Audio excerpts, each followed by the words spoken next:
Hi అండి. Welcome to one day family రుచులకి స్వాగతం సుస్వాగతం. ఇంకా మన ఛానల్ ఎవరైనా కొత్తగా చూస్తున్నట్టయితే ప్లీజ్ సబ్స్క్రైబ్ చేసుకోండి ఫ్రెండ్స్. ఈరోజు రెసిపీ అట్టికాయ అల్లం ఉల్లి కారంతో ఈ కర్రీ చేయబోతున్నాను అనేది వీడియోలో అయితే చూపించబోతున్నానండి. రెండు అట్టికాయలతో చాలా చక్కగా రుచికరంగా ఈ కూరని ప్రిపేర్ చేసుకోవచ్చు. మరి వీడియోలోకి అయితే వెళ్ళిపోదామా. ముందుగా అట్టికాయల్ని ఇలాగా 2 తీసుకున్నానండి. ఈ 2 అట్టికాయల్ని 4 ముక్కల కింద చేసుకున్నాను. ఇలా చేసుకున్నాను చూసారు కదా. ఇప్పుడు కుక్కర్లోకి వాటర్ పోసుకొని ఈ 4 ముక్కల్ని కూడా అందులోకి వేసేయాలి.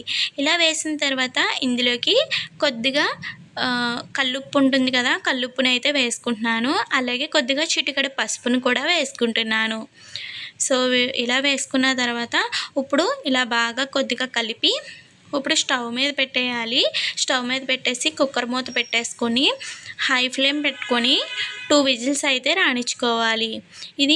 ఈ అట్టికాయ అనేది 80% అనేది మనకు కుక్ అవుతుందన్నమాట. హై ఫ్లేమ్లో 2 విజిల్స్ రాణించుకోండి, సరిపోతుంది. మనకి అట్టికాయ అనేది మొత్తానికి కాకుండా కొద్దిగా కుక్ అవుతుందన్నమాట. 80% అంటే సగం కుక్ అవుతుందన్నమాట. ఓకేనా. ఇలాగా దేంతో అన్న సహాయంతో మనం ఇలాగా పక్కన పెట్టుకోవాలి. ఇది చల్లారిన తర్వాత దీనిపైన స్కిన్ అనేది రిమూవ్ చేసుకుందాము. ఇలా కొద్దిగా చల్లారిన తర్వాత వీడియోలో చూపిస్తున్న విధంగా ఇలాగా అంటే ఈజీగా వచ్చేస్తుంది అనమాట. చూసారు కదా. అదేవిధంగా మొత్తం అన్నిటిని కూడా అలాగే తీసుకుని పక్కన పెట్టుకుందాము. ఇలాగా ఒక ఫోర్క్ సహాయంతో ఇలా నిలిపేసుకున్నట్లయితే చాలా చక్కగా నలిగిపోతుంది. ఇలాగా అంటే మరీ మెత్తగా కాకుండా కొద్దిగా అక్కడక్కడ కొద్దిగా పెద్దగా ఉన్నా పర్వాలేదన్నమాట. బాగా మ్యాష్ చేసేయకుండా అక్కడక్కడ కొద్దిగా పలుగ్గా ఉంటే బాగుంటుంది. ఇప్పుడు ఒక అల్లం, అలాగే 2 ఉల్లిపాయలు, 2 పచ్చిమిరకాయలు అయితే తీసుకున్నాను. అదేనండి, మీ కారానికి తగ్గట్టుగా మీరు తీసుకోండి పచ్చిమిరకాయలను. మిక్సీ జార్ తీసుకొని 2 ఉల్లిపాయలని కట్ చేసుకుని వేసుకున్నాను. అలాగే 2 పచ్చిమిరకాయలని, అలాగే పొట్టు తీసేసిన అల్లం ముక్కల్ని, అలాగే ఇంకా తగినంత ఉప్పుని వేసుకుంటున్నాను. ఇంకా జీలకర్రను కూడా వేసుకుంటున్నాను.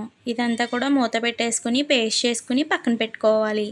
ఆ లోపల ఒక కుక్కర్ తీసుకొని అందులోకి ఆయిల్ పోసుకొని ఒక 4 టేబుల్ స్పూన్ ఆయిల్ని అయితే వేసుకోవచ్చు.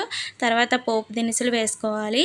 మినపప్పు, పచ్చిశనగపప్పు, ఆవాలు, జీలకర్ర అయితే వేసుకున్నాను. అది వేగిన తర్వాత మనం ఆడుకుని పక్కన పెట్టుకున్న పేస్ట్ ఉంది కదా, ఆ పేస్ట్ కూడా వేసుకుని బాగా కలుపుకోవాలండి. పచ్చివాసన పోయేదాకా కలుపుకోవాలి.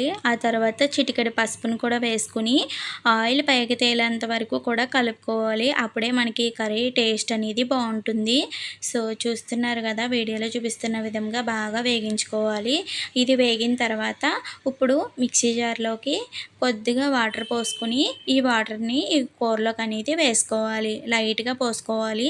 ఆల్రెడీ మనం అట్టికాయ అనేది ఉడికించుకొని తీసుకున్నాం కాబట్టి లైట్గా పోసుకుంటే సరిపోతుందనమాట.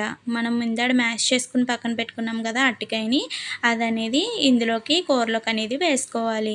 వేసుకున్న తర్వాత ఒకసారి ఇలా కలిపేసుకొని 5-10 నిమిషాల్లో మనకి కూర అనేది చక్కగా రెడీ అయిపోయింది కదా. ఇంకేంటి, సర్వింగ్ బౌల్లోకి సర్వ్ చేసుకోవడమే ఇంకా. సో చూస్తున్నారు కదా, కలర్ఫుల్గా టేస్ట్ విషయంలోకి వస్తే టేస్ట్ కూడా చాలా బాగుంటుంది. మీరు కూడా డెఫినెట్గా ట్రై చేసి ఎలా వచ్చిందనేది కామెంట్లో కామెంట్ చేయండి. Thank you for watching. Bye.